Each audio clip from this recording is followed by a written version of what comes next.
ఇప్పుడు వాయో పరిమితి పెంచుతా అంటున్నారు కదా! ఇప్పుడు ఒకవేళ పెంచితే ఏంటి పరిస్థితి? మరి నిరుద్యోగులు అలా కూడా లాభం లేదు కదా! ఇప్పుడు. అలా గూడా అసలు నోటిఫికేషన్‌లే లేనప్పుడు వాళ్ళేం జేస్తారంటే ఉన్న వాళ్ళని కాపాడుకోవాలి. హ్మ్. కాబట్టి అరకొరగా జీతాలిచ్చి కాంట్రాక్ట్ బేస్‌లో గూడా జాయిన్ చేసుకున్నారు గదా! అవును. రిటైర్ అయిన వాళ్ళని, అవును. వాళ్ళని వీళ్ళని. వాళ్ళకి ఇంతో అంతో జీతాలు వాడిస్తే వాళ్ళే పని జేస్తారని అర్థమైపోయింది వీళ్ళకి. హ్మ్. వయోపరిమితి ఇస్తే ఒకవేళ చెప్పుతో దెబ్బలు తినాల్సిన పరిస్థితొస్తది. హ్మ్. ఎందుకంటే నిరుద్యోగుల సహనాన్ని ఇప్పటిదాకా జూషిర్రు.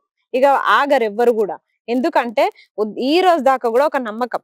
ఈ రోజు కాకపోయినా రేపైనా నోటిఫికేషన్స్ వస్తాయి, వస్తాయి, అవును. వస్తాయన్న నమ్మకంతోటి ఈ రోజు దాకా ఆగిర్రు. హ్మ్. అవే రావు అని మీరు స్పష్టంగా చెప్తున్నప్పుడు నిరుద్యోగులు ఎందుకు ఆగుతారు? హ్మ్. మీరింకా వయోపరిమితి దీనికి తోడు మళ్ళా అగ్గికి ఆజ్యం పోసినట్టు మీరు వయోపరిమితి పెంచుకుంటూ, ఇంకా ఉన్న వాళ్ళనే రెగ్యులర్ చేసుకుంటూ, ఇంకా మీరు నోటిఫికేషన్స్ ఇవ్వకుండా డీలా చేస్తుంటే నిరుద్యోగులు అంత చేతగానోళ్ళ లెక్కల కనిపిస్తున్నారా మీకు?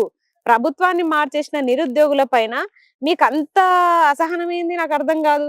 హ్మ్. ఇంత నిర్లక్ష్యమా మా పైన? ఇంత నిర్లక్ష్యమా? ఏమనుకుంటుర్రు? తిమ్మి బొమ్మయితది, బొమ్మి తిమ్మైతది ఈ ఎలక్షన్‌ల. ఇప్పుడు మళ్ళీ మీరు కొత్త వాళ్ళని వెతుక్కోవాల్సిన పనేనా మళ్ళీ ఇప్పుడు? ఎందుకంటే మళ్ళీ ఇప్పుడు నిరుద్యోగులకు ఎవరైతే అండగా నిలబడతానన్న పార్టీ ఏదైనా ఉంటే హ్మ్. మళ్ళీ అది దాని వైపు వెళ్ళాల్సిన పరిస్థితేనా మీది? అసలు నమ్మే పరిస్థితే లేదు. ఏ పార్టీని కూడా. ఏ పార్టీని నమ్మే ఇప్పుడు పరిస్థితే కొత్తగా లేదు. వచ్చే పార్టీలు ఎవరిని కూడా. నమ్ముతాం జెప్పండి? హ్మ్. ఇప్పుడు నిరుద్యోగుల వల్ల గెలిచిన గ్రాడ్యుయేట్ ఎమ్మెల్సీలు గూడా మా హ్మ్. సైడ్ నిలబడట్లే. అవును. ఎవరు మాట్లాడట్లే. హ్మ్. మీరెంత సేపటికి ఆటోలో బోయేటోళ్ళకి గూడా ఫ్రీగివ్వండి మహిళలకి. హ్మ్. మీకెందుకయ్యా గవన్నీ? హ్మ్. అసలు ఉన్న బస్సునే రద్దు చేయండని, ఉన్న ఫ్రీ బస్సునే రద్దు చేయండని మేము అడుగుతుంటే, ఆటోలో పోయేటోళ్ళకి గూడా ఫ్రీ ఇయ్యండి అనంటే, ఆటోలోళ్ళు ఉరేసుకొని సావాలా? హ్మ్. ఏం జేస్తారు? హ్మ్. చెప్పండి. అసలు సామాన్యుడు బతికే ఆలోచన మీ నాయకులకేమన్నా ఉందా? అలాంటి ఆలోచనలేమన్నా వస్తున్నాయా మీకు?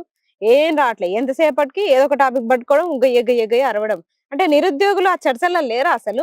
హ్మ్. నిరుద్యోగుల చర్చలకొచ్చేసరికి అసెంబ్లీలో నిరుద్యోగుల 2,00,000 ఉద్యోగాల పైన ఇవన్నీ చర్చలున్నాయి. ఇవన్నీ తిరస్కరించబడుతున్నాయంటే, అప్పుడు మా మనసు ఎంత బాధపడతది? అవును. హ్మ్. అంటే ఓట్లేయడానికే నిరుద్యోగులు పనికొస్తున్నారు. హ్మ్. అప్పుడు మా ఓట్లు ఎందుకు తిరస్కరించలేదు మరి? మమ్మల్ని గూడా తీసి పక్కకు తిరస్కరించాలి. ఎలక్షన్‌లో మాత్రమే మేము నిరుద్యోగులం గుర్తొస్తామా మీకు? హ్మ్. ఇలాంటి టైంలో రామా? అందరూ ఇంగ పొడుగు పొడుగు మాటలు మాట్లాడతారు. వీళ్ళు నిరుద్యోగులు గాదు, వీళ్ళు నిరుద్యోగులు గాదని. హ్మ్. ఎవ్వరు గాదు? ఇప్పుడు మీరు నాయకులు గాదు. మీరు కరెక్ట్ నాయకులు గాదు. హ్మ్. మీకు పాలించడం రాదు.